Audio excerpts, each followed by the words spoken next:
Vocês já pararam e se perguntaram qual a natureza jurídica da Petrobras, dos Correios, da Caixa Econômica Federal, do Banco do Brasil e de muitas outras entidades?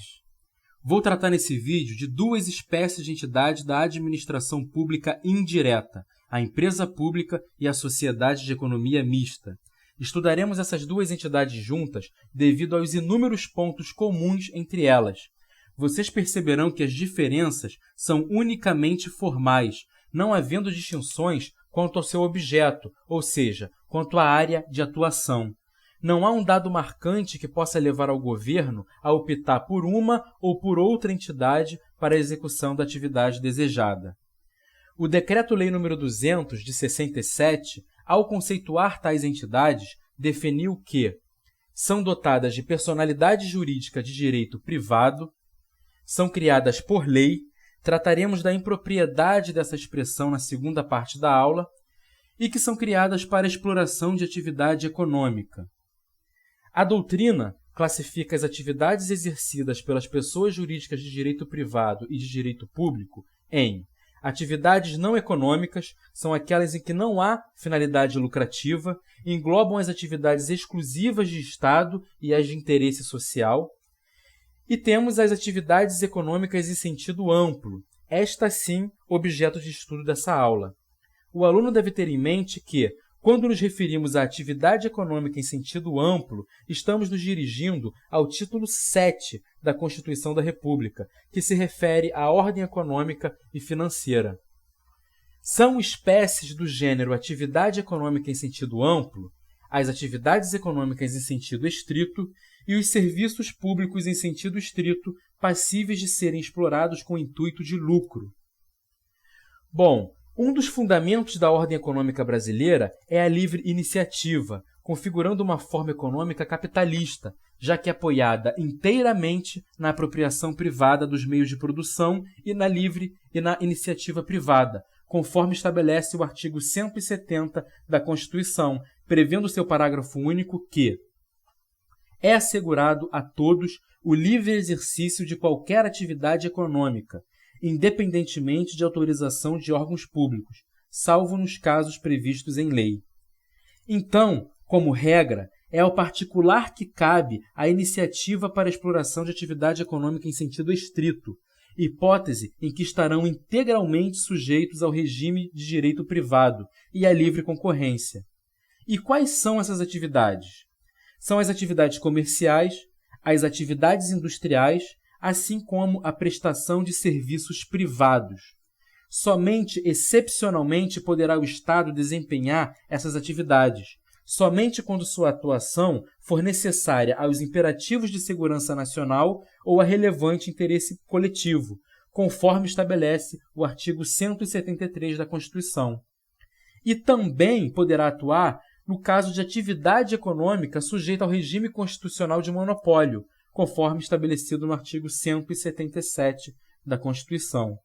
Eli Lopes Meireles elenca como uma das formas dessa atuação do Estado a instituição de empresas públicas e sociedades de economia mista, observando o autor que tais entidades só se justificam quando suas congêneres particulares forem insuficientes para atender à demanda do mercado, pois o poder público não pode e não deve competir com as atividades da indústria ou do comércio.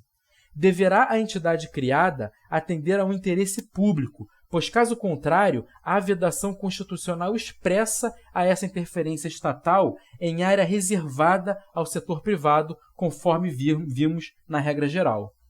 Uma outra espécie do gênero são os serviços públicos em sentido estrito. Correspondem aos serviços públicos a que se refere o artigo 175 da Constituição, possuem conteúdo econômico e possibilidade de serem explorados com intuito de lucro, sem perder a natureza de serviço público. Dessa forma, somente eles podem ser explorados por particulares, mediante contrato de concessão e permissão de serviço público, e ainda nas restritas hipóteses de autorização. As atividades objeto desses serviços públicos de conteúdo econômico são de titularidade exclusiva do Estado, ou seja, não são livres à iniciativa privada, ao contrário do que acontece com a atividade econômica em sentido estrito que acabamos de ver. Para que o particular exerça alguma dessas atividades, deverá participar de procedimento licitatório para, então, receber delegação do poder público. O artigo 175 da Constituição estabelece que incumbe ao poder público, na forma da lei, diretamente ou sob o regime de concessão ou permissão, sempre através de licitação, a prestação de serviços públicos. Da interpretação de seu texto, constatamos que tais serviços poderão ser prestados pelo Estado por meio de sua administração centralizada e pela administração descentralizada, assim como pelos particulares por meio de delegação. Exemplos desses serviços são os enumerados no artigo 21, inciso 12 da Constituição. Seguem aqui alguns exemplos. Agora eu peço a atenção de vocês. Os demais serviços públicos que não possuem conteúdo econômico somente poderão ser exercidos por pessoas jurídicas de direito público e, dessa forma, não há possibilidade de delegação a particulares. Envolvem o exercício do poder de império, traduzindo manifestação da própria soberania estatal, como, por exemplo, a prestação jurisdicional, a manutenção da ordem pública, os serviços diplomáticos, enfim. O nosso objetivo de estudo é atividade com conteúdo econômico, e vimos que do gênero atividade econômica em sentido amplo, temos duas espécies: a atividade econômica em sentido estrito, que é livre à iniciativa privada a sua exploração, podendo apenas excepcionalmente o Estado explorá-la na qualidade de Estado empresário, quando for necessário aos imperativos de segurança nacional ou a relevante interesse coletivo, e também nos casos de atividades econômicas sujeitas ao regime constitucional de monopólio.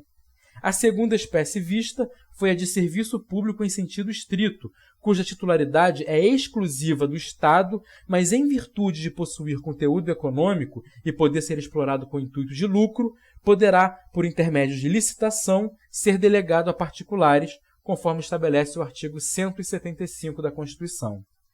No início da aula, vimos que o Decreto-Lei nº 200, ao tratar das empresas públicas e das sociedades de economia mista, somente menciona que essas entidades serão criadas para a exploração de atividade econômica. Tanto a jurisprudência quanto a doutrina majoritária entendem que as empresas públicas e as sociedades de economia mista podem se dedicar à exploração de atividade econômica em sentido estrito ou à prestação de serviços públicos, que são essas o quê? Duas espécies do gênero atividade econômica em sentido amplo. Então, a expressão atividade econômica utilizada no Decreto 200 de 67 deve ser interpretada como atividade econômica em sentido amplo, e dessa forma haverá duas famílias de empresa pública e de sociedade de economia mista. Aquelas exploradoras de atividade econômica em sentido estrito, sendo sua atividade regida predominantemente pelo regime de direito privado, é o caso da atuação excepcional do Estado, prevista no artigo 173, e aquelas prestadoras de serviços públicos enquadradas no artigo 175 da Constituição, sendo suas atividades regidas predominantemente pelo direito público. Em ambos os casos, estarão sujeitas ao mesmo controle administrativo por parte do poder público, controle este decorrente de regras de direito público. Bom, terminamos aqui essa primeira parte do tema Empresas Públicas e Sociedades de Economia Mista, na qual tratamos do objeto dessas entidades.